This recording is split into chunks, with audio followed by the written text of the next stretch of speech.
اعوذ باللہ من الشیطان الرجیم بسم اللہ الرحمن الرحیم قل لا اسألکم علیہ اجرا الا المودۃ فی القربى صدق اللہ العظیم ان اللہ وملائکتہ یصلون علی النبی یا ایہا الذین آمنوا صلوا علیہ وسلموا تسلیما الصلاۃ والسلام علیک یا سیدی یا رسول اللہ وعلی آلک واصحابک یا حبیب اللہ۔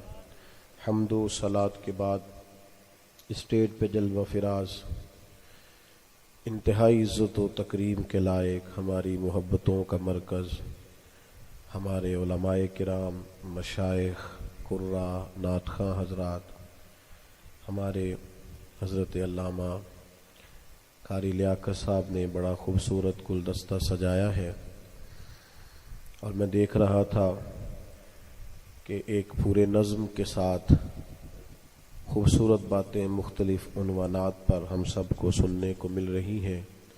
جو باتیں تو میں سن چکا وہ تو میری سمجھ میں آ گیا کہ یہ مضمون بیان ہو چکا ہے، اور کچھ میں سن نہیں سکا تو میں چند ایک گزارشات آپ کی خدمت میں مختصر سے وقت میں عرض کروں گا۔ کوشش کروں گا کہ ایک ہی آنسوں میں کہہ دوں گا میں دل، طوفان بیجا لانے سے بھی یا چشم فائدہ، دو اشک ہی کافی ہیں اگر اثر کریں تو۔ اہل بیت نبوت کے خوبصورت تذکروں سے اس بزم کو عنوان دیا گیا ہے۔ امام علی مقام رضی اللہ تعالیٰ عنہ کا ذکر آج ہماری اس بزم کا مرکزی موضوع ہے۔ عزیز دوستو، دنیا کے اندر جتنا مرضی بھی کوئی شخص باصلاحیت ہو، ہنرمند ہو، زمانے کے اتار چڑھاؤ سے پوری طرح آگاہ ہو، زندگی کے سارے رنگوں سے آگاہ ہو، لیکن وہ اگر اپنے گھر کے اندر مسائل کا شکار ہو تو دنیا میں کبھی کوئی کارنامہ سر انجام نہیں دے سکتا۔ جو لوگ آپ کو مختلف محکموں میں پریشان نظر آتے ہیں اور ان کے چہروں پر آپ کو اداسی دکھائی دیتی ہے، اور بعض جگہوں پہ ان کے لہجے تلخ بھی آپ کو ملتے ہیں، تو بنیادی وجہ یہ ہوتی ہے کہ ڈھیر سارے لوگ اپنے گھر سے پریشان آتے ہیں۔ جانے کس عمر میں جائے گی یہ عادت میری، روٹھنا اس سے تو اوروں سے الجھتے پھرنا۔ انسان اپنے گھر کے ماحول میں اگر تکلیف کا شکار ہو تو وہ باہر کیسے کوئی کارنامہ سر انجام دے۔ نبی رحمت صلی اللہ تعالی علیہ وسلم کی اولاد پاک کی محبت دین میں ضروری قرار دی گئی۔ لا اسألکم علیہ اجرا الا المودۃ فی القربى۔ محبوب علیہ السلام آپ ان سے فرما دیں کہ میں تبلیغ دین پر تم سے کوئی اجر نہیں مانگتا، ہاں میرے قریبیوں سے محبت کرتے رہنا۔ قرآن کا یہ حکم بڑی گہرائیاں رکھتا ہے۔ جب ہمارا آئیڈیل نبی کریم علیہ السلام کا مقدس خاندان ہوگا، جب ہماری محبتوں کا مرکز حضور سید عالم صلی اللہ تعالی علیہ وسلم کے مقدس اہل بیت ہوں گے، تو ہمیں سمجھ آ جائے گی ہم نے اپنا گھر کیسے بنانا ہے، کن بنیادوں پر اپنے گھر کو استوار کرنا ہے، کون سی چیزیں ہمارے خاندانوں کے لیے بہت زیادہ ضروری ہیں اور کن چیزوں سے ہمیں اپنے خاندان کو بچانا ہے۔ نبی کریم صلی اللہ تعالی علیہ وسلم نے کھول کر اس بات کو بیان فرمایا کہ میں تمہیں دو چیزیں دے کے جا رہا ہوں، اور اگر تم انہیں تھام کے رکھو گے تو گمراہی کبھی تمہارے پاس نہیں آئے گی۔ ایک اللہ کا قرآن اور دوسرا میرا خاندان۔ ہم سارے یہ چاہتے ہیں کہ ہمارے گھر سہولیات سے آراستہ ہوں، ہمارے بچوں کو کوئی تکلیف نہ آئے، زمانے کی تیز دھوپ سے وہ بچے رہیں، کسی قسم کی کوئی بھی مشکل ان کے قریب نہ آئے، یہ ہماری خواہش ہوتی ہے۔ لیکن چونکہ صحیح سمجھ نہیں رکھتے، اہل بیت اطہار کا مقدس اسوہ صحیح طور پر مطالعہ نہیں کرتے، اپناتے نہیں، تو بعض ایسے کام کرتے ہیں جو بجائے آسانیاں لانے کے اور دشواریاں لاتی۔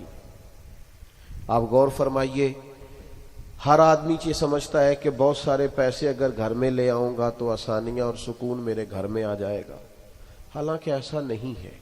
انزائٹی، ڈپریشن، ٹینشن کے زیادہ مسائل ان گھروں میں ہیں جن میں آسانیاں زیادہ ہیں۔ جن گھروں کے اندر سہولیات زیادہ ہیں وہاں ذہنی تناؤ زیادہ ہو گیا۔ نبی کریم صلی اللہ تعالی علیہ وسلم کی اولاد پاک کا ذرا انداز دیکھیے، یہ ترمذی میں حدیث موجود ہے۔ حضور علیہ الصلوۃ والسلام اللہ کے حضور دعا مانگتے ہیں، اے اللہ ایک وقت روٹی دینا اور ایک وقت فاقہ دینا، یعنی فاقے کی بھی گویا دعا مانگی محبوب کریم نے، اے اللہ ایک وقت روٹی دینا اور ایک وقت فاقہ دینا، اور عرض کرتے ہیں مالک جب تو رزق دے میں تیرا شکر ادا کروں، اور جب تو فاقہ دے تو میں تیری بارگاہ میں التجا کروں۔ ہم بڑے ناز سے یہ بات سنا رہے ہوتے ہیں کہ آج بچے کی مرضی کی چیز گھر میں نہیں پکی تھی تو اس نے موبائل توڑ دیا، تو بھائی اس کی مرضی کے خلاف تو کبھی بھی کچھ ہوگا تو وہ اسی ٹینشن کا شکار ہوگا، اپنے اوپر کنٹرول ہی نہیں کر سکے گا۔ نبی کریم علیہ السلام نے تو اپنی اولاد پاک کو فاقہ کرنا سکھایا۔ فقط میٹھا کھانا سنت نہیں، فاقہ کرنا بھی سنت ہے۔ تو بھائی آپ نے یہ کیوں نہیں سکھایا اپنے بچوں کو کہ اگر کبھی صبر آزما مرحلہ آ جائے، اگر کبھی حالات کے تیور اس طرح کے ہوں کہ آزمائشوں میں سے گزرنا پڑ جائے تو تمہیں کھڑے بھی ہونا ہے، تمہیں ذرا صبر بھی کرنا ہے۔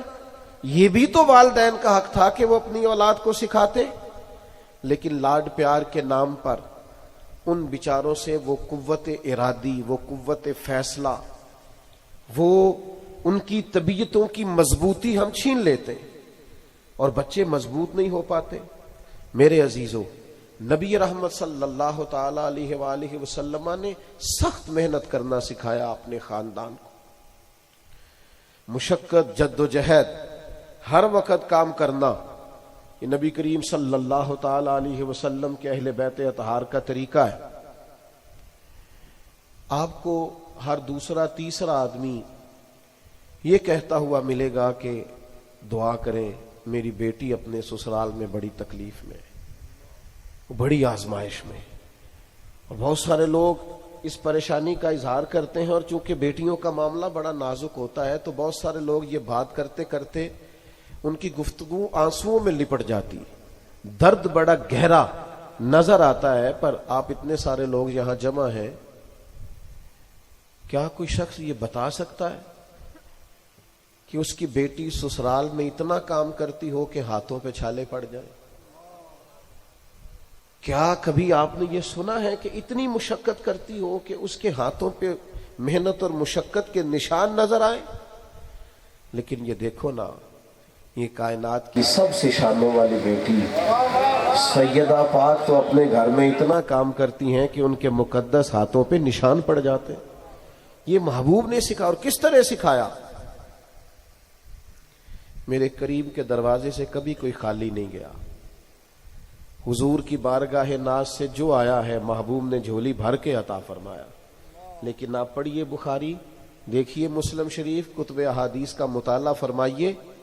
سیدہ پاک نے عرض کیا کہ یا رسول اللہ اگر ایک خادم، ایک غلام مل جائے تو گھر کے کام کاج میں میرا ہاتھ بٹائے گا، اور مجھے بتاؤ نا یار، آخر کون سی آسانیاں ڈھونڈنے نکلے ہم اپنے بچوں کے لیے، آخر کس نہج پر اور کس مزاج پر ہم ان کی تربیت کرنا چاہتے ہیں، ہم کہاں انہیں ہم نے لا کر کے کھڑا کر دیا ہے کہ اقبال رو پڑے اور کہنے لگے لہو مجھ کو رلاتی ہے جوانوں کی تن آسانی۔ ان کا وجود عادی ہو گیا ہے آرام پسندی کا، ان کی طبیعت کے خلاف ذرا کوئی بات ہوتی ہے تو یہ بگڑ جاتے ہیں، کوئی مشقت کا کام، کوئی تکلیف کا کام یہ کر ہی نہیں پاتے، جد و جہد کی کوئی راہ اختیار نہیں کرتے۔ یا رسول اللہ ایک غلام مل جائے تو گھر کے کام کاج میں میرا ہاتھ بٹائے گا، تو محبوب نے مسکرا کے کیا فرمایا؟ فرمایا 33 بار سبحان اللہ پڑھا کرے، 33 بار الحمدللہ کہا کریں، 34 بار اللہ اکبر کہا کریں۔ جب بھی تسبیح ختم ہوگی اللہ غلام آزاد کرنے کا ثواب عطا فرمائے گا۔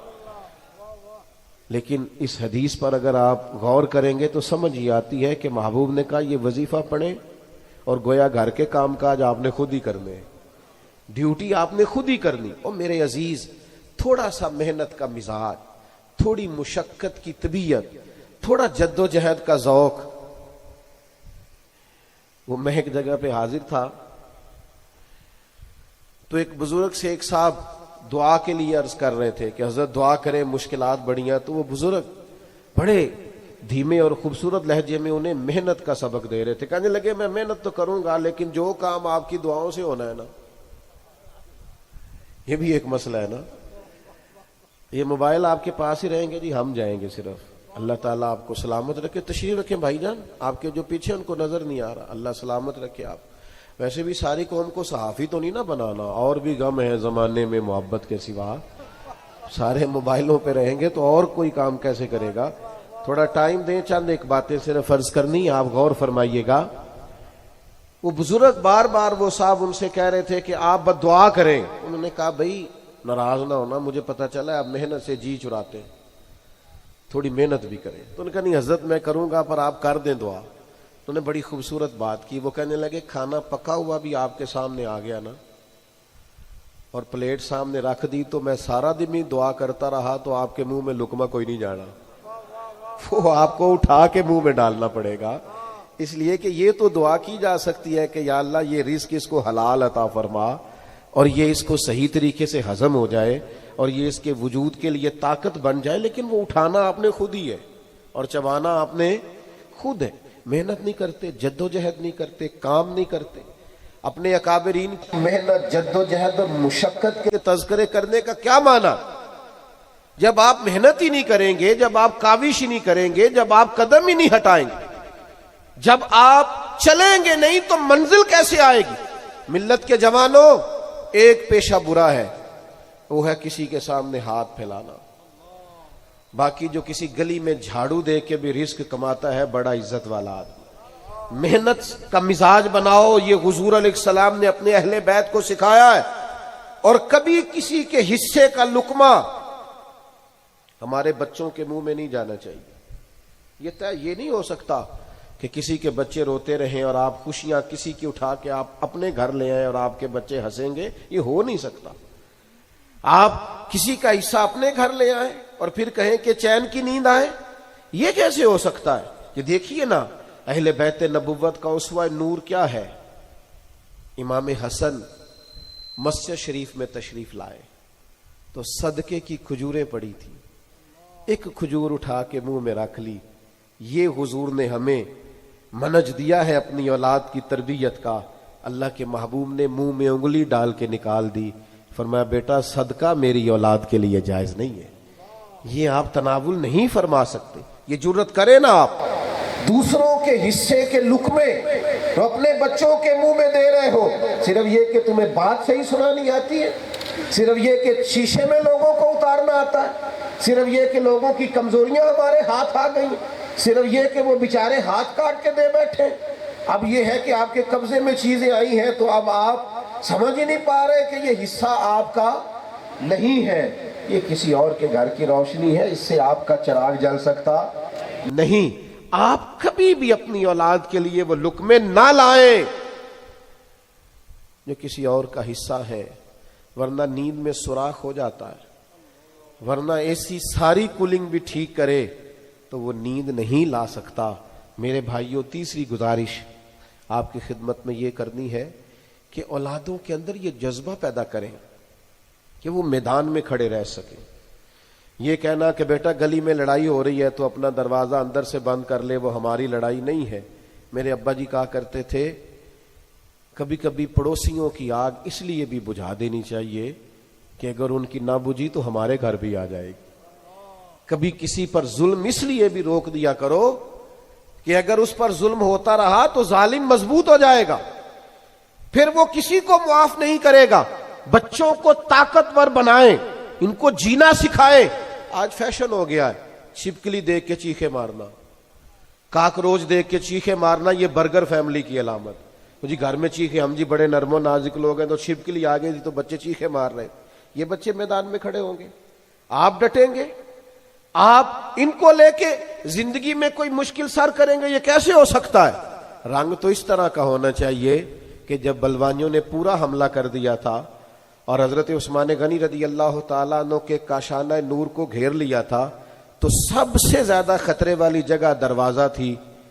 حضرت مولا علی شیر خدا نے اپنے دونوں بیٹوں کو تلواریں دے کر، بچوں کو تلواریں دے کر، خود شیر ہیں لیکن وہ چاہتے ہیں کہ شیر جن کی تربیت کرے وہ بھی تو شیر ہی بنے نا، اپنے بچوں کو تلواریں دے کر حضرت عثمان غنی کے دروازے پہ کھڑا کر کے کہا بیٹا ذرا خیال رکھنا کوئی ظالم تمہارے خالو تک پہنچنے نہ پائے. تو پھر جرت بھی نہیں ہوئی کسی کو پہنچنے کی. لیکن ہم نے بچوں کو جدوجہد نہیں سکھائی، جینا نہیں سکھایا. یہ بیچارے ہمارے لاڈ پیار کی چھاؤں کے نیچے اتنے قید ہوئے ہیں کہ زمانے کی کسی ہوا کا بھی اور کسی رنگ کا بھی یہ ذائقہ لے نہیں پاتے. میں کیسے عرض کروں، اب چھوٹا آدمی ہوں، اتنے بزرگوں کے بیچ کوئی بڑی بات کروں گا تو جچے گی بھی نہیں. بہت سارے لوگ شکوہ کرتے ہیں کہ پیر زادے اور صاحب زادے انقلاب برپا نہیں کرتے. تو بھائی جن کے ٹیشو کا ڈبہ بھی کوئی اور اٹھاتا ہو اور گاڑی کا دروازہ بھی کوئی اور بند کرتا ہو اور جناب جن کے جوتے بھی کوئی اور اٹھا کر کے سامنے رکھتا ہو، آپ ان سے توقع کرتے ہیں انقلاب برپا کرنے کی؟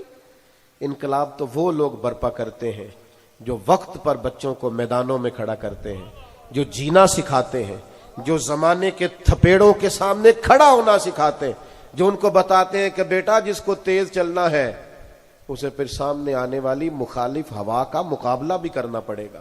یہ مت سمجھیے گا کہ جنہوں نے دنیا میں انقلاب برپا کیا انہوں نے ویسے ہی کر دیا ہے. جب آپ کو کوئی کام کرنا ہے تو پھر آپ کو سونے کا وقت نہیں ملے گا، پھر آپ کو ڈھب سے کھانے کا وقت نہیں ملے گا، پھر آپ کو اتنا ٹائم نہیں ملے گا کہ آپ آدھا گھنٹہ کھڑے ہو کے آئینے کے سامنے اپنے آپ کو ہی سنوارتے رہیں.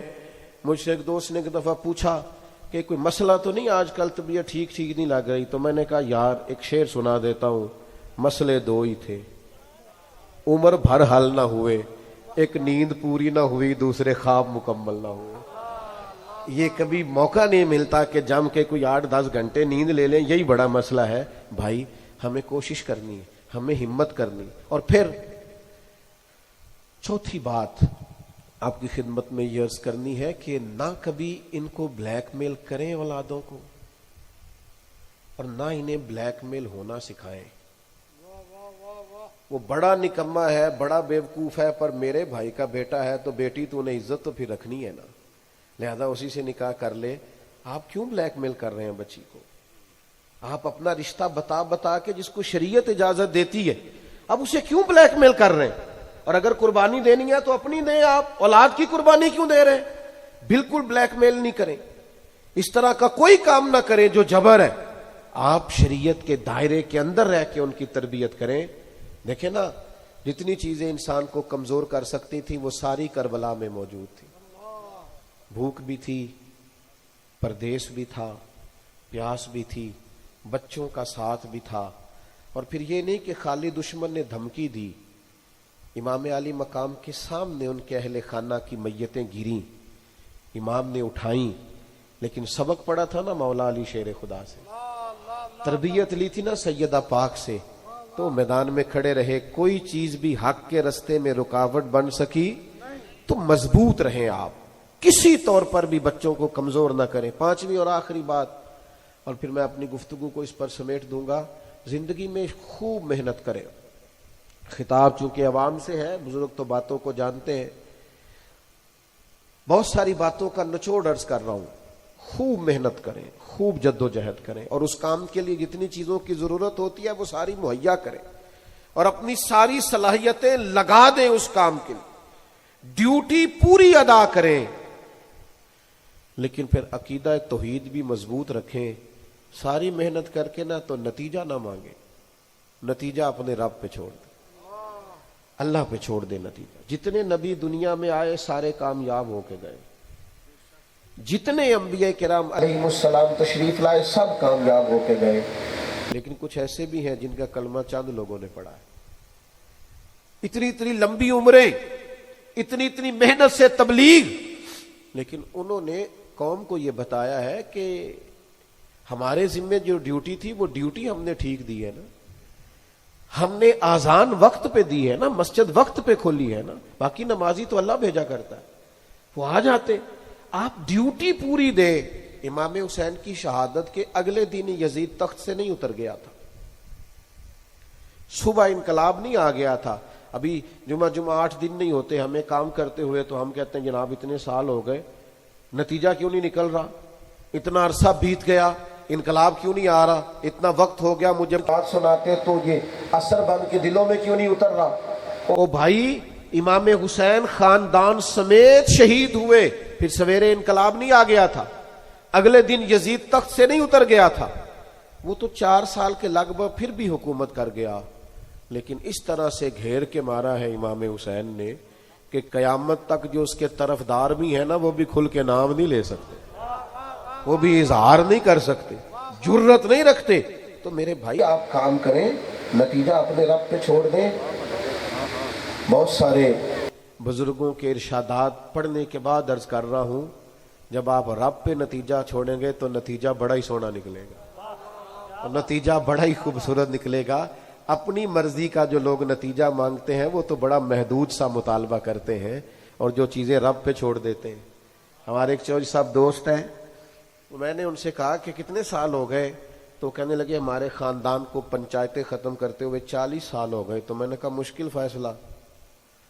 کہنے لگے مشکل فیصلہ وہ ہوتا ہے جو بندہ، سب لوگ آ کے کہتے ہیں ہمارے حق میں فیصلہ کریں.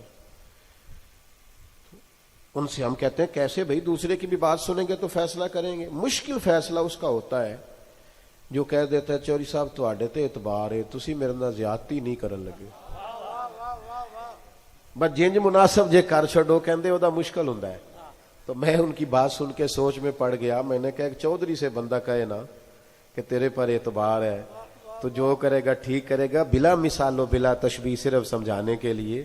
اگر بندہ رب سے کہے کہ مالک تو جو کرے گا کرم ہی کرے گا، تو جو کرے گا رحمت ہی کرے گا، تو پھر اس طرف سے جو فیصلہ آئے گا وہ بڑا کرم والا آئے گا.